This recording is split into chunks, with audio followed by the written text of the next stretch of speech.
একটি সুন্দর, সুখী, সমৃদ্ধশালী, আধুনিক বাংলাদেশের মানুষ পরাজিত সরকারকে বাংলার মাটিতে আর দাঁড়াতেই দেবে না। মাগুরায় রুকন সম্মেলনে Rafiqul Islam Khan. Report Magura news TV. শুক্রবার সকালে আস্তুজ্জামান মিলনায়তনে জেলা জামায়াতে ইসলামী আয়োজিত রুকন সম্মেলনে 2024 অনুষ্ঠিত হয়।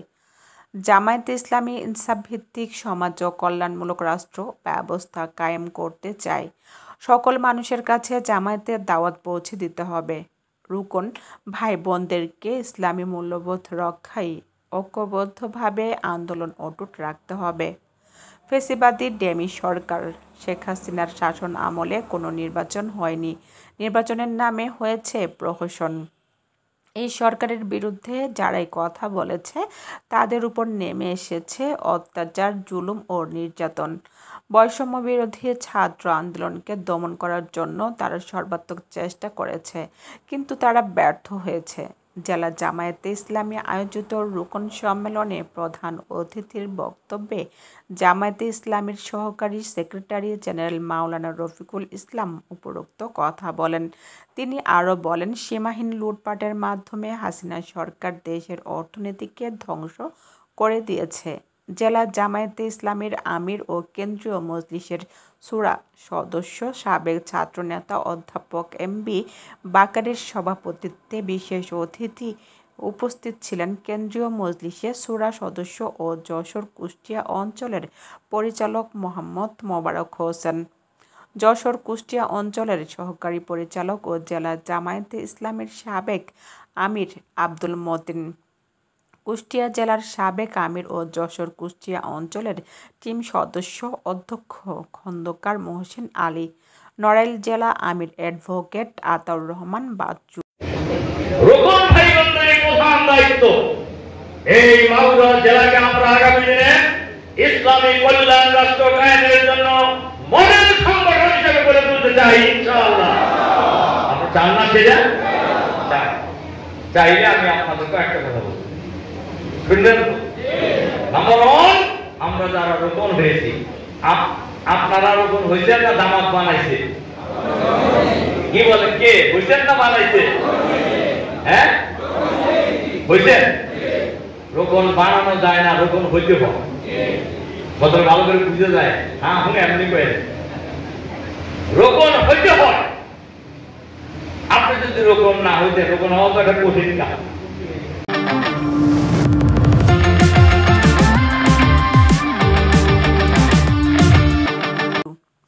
বিশেষ অতিথির বক্তব্যে মোবারক হোসেন বলেন, আগামী দিনের নতুন বাংলাদেশের নেতৃত্ব দেওয়ার জন্য জামায়াতের শপথের সদস্যদেরকে অগ্রণী ভূমিকা পালন করতে হবে।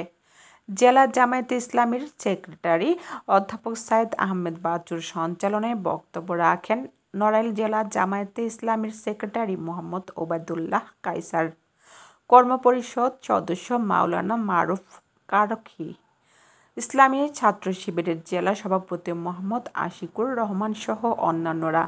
সম্মেলনে জেলার 626 জন মহিলা ও পুরুষ রুকন সদস্য অংশগ্রহণ করেন। শেখ হাসিনা সরকার গঠন করেছিলেন কাদের সহযোগিতায়? বলতে পারবেন নাকি আপনারা? হ্যাঁ, কাদের? আমাদের প্রতিবেশী রাষ্ট্রের সহযোগিতা। একটা নাম্বার ওয়ান, প্রথমেই তারা প্রেমিক সেনাবাহিনীর একটি বড় একটি অংশ যারা চৌকস সেনা কর্মকর্তা হিসেবে সেনাবাহিনীতে পরিচিত, এদেরকে বিডিআরের হেডকোয়ার্টার পিলখানায় নারকীয়ভাবে হত্যা করা হয়। হত্যা তাদেরকে ম্যানেজ করে অন্যদের উপর দায় চাপিয়ে নিজেরা বাঁচার চেষ্টা করছে কিনা আপনারা লক্ষ্য করে দেখবেন। এই মহিলা কিন্তু নাটক ভালো করে, ভালো অভিনেত্রী ধরে। বিডিআর হত্যাকাণ্ডের মূল নায়িকা যে তিনি, বলেন জানতেন কিনা? তার দলের লোকেরা জানতো কিনা? তারপরে এই নিহত সেনা কর্মকর্তাদের স্ত্রী ছেলে মেয়েদেরকে বাড়িঘর দেওয়ার সময় কিরকম অভিনয় করছে আপনি খেয়াল করেন, ভুলে গেছেন? এটা আগের অভিনয়কে স্মরণ করে দেয় হলো এবারের ঘটনা।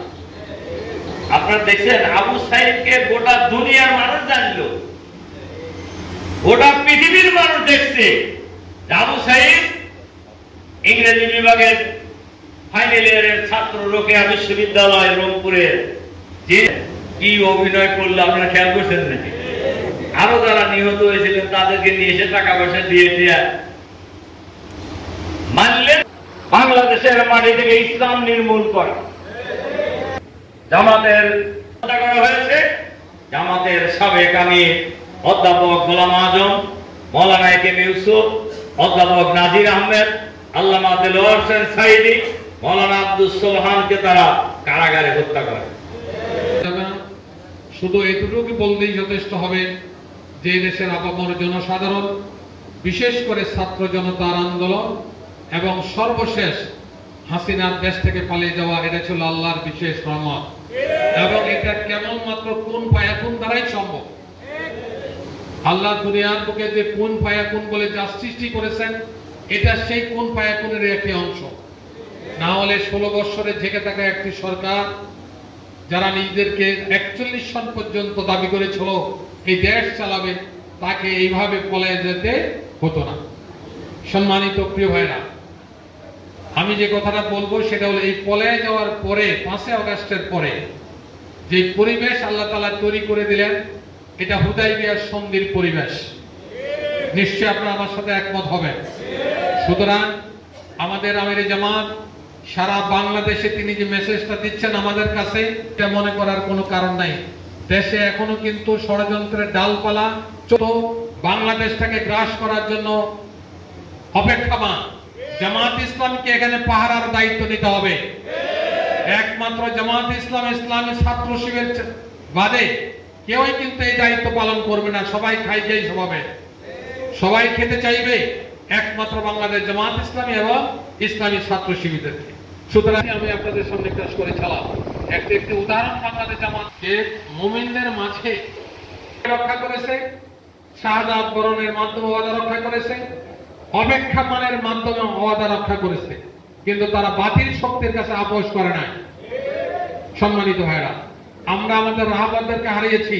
আমি আজকে গাড়িতে বসে বসে আমাদের প্রধান অতিথিকে বলছিলাম, রাহাবাদের রক্তের বিনিময়ে, জীবনের বিনিময়ে 5 আগস্ট তৈরি হয়েছে। এই জন্য শুরুতে মহান রব্বুল আলামিনের শুকরিয়া আদায় করছি, সকলে বলে আলহামদুলিল্লাহ। দুরূদ ও সালাম পেশ করছি মানবতার মুক্তির দিশারি, সর্বযুগের সর্বশ্রেষ্ঠ মহামানব, আমাদের নেতা, আমাদের রাসূল নবী মুহাম্মদ রাসূলুল্লাহ সাল্লাল্লাহু আলাইহি ওয়াসাল্লামের প্রতি। সম্মানিত উপস্থিতি, আজকের এই সম্মেলনে সকল শহীদদের প্রতি শ্রদ্ধা জানিয়ে তাদের জন্য আল্লাহর কাছে উচ্চ মাকাম কামনা করে আমি সম্মেলনের উদ্বোধনী বক্তব্য হিসেবে আমি আপনাদেরকে যে কথা বলতে চাই, আজকে মাগুরা জেলার 36টি ইউনিয়নের 324টি ওয়ার্ডের সম্মানিত সভাপতি, সেক্রেটারিদেরকে নিয়ে আজকের এই আয়োজন এবং মাগুরা পৌরসভার 9টি ওয়ার্ডের 49টি জনের পরিচালকরা আজকের এই সম্মেলনে অংশগ্রহণ করছেন। আজকের এই সম্মেলনে আমাদের যত অঙ্গ সংগঠন আমাদের রয়েছে, বিভাগ রয়েছে, আজকে সকল সংগঠনের জেলা নেতৃবৃন্দ আজকে মঞ্চে এখানে আছেন। সকল পর্যায়ের দায়িত্বশীলদেরকে নিয়ে আজকের এই সম্মেলন বলা যায় দীর্ঘ 17 বছর পরে আজকে আমরা মিলিত হতে পেরেছি।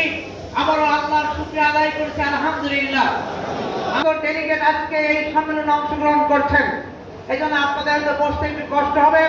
আমি আপনাদের দৃষ্টি আকর্ষণ করতে চাই, আমাদের প্রধান অতিথির ব্যস্ততার কারণে আপনারা জানেন আগামীকাল আমরা শুনবো। আজকের এই সম্মেলনের সম্মানিত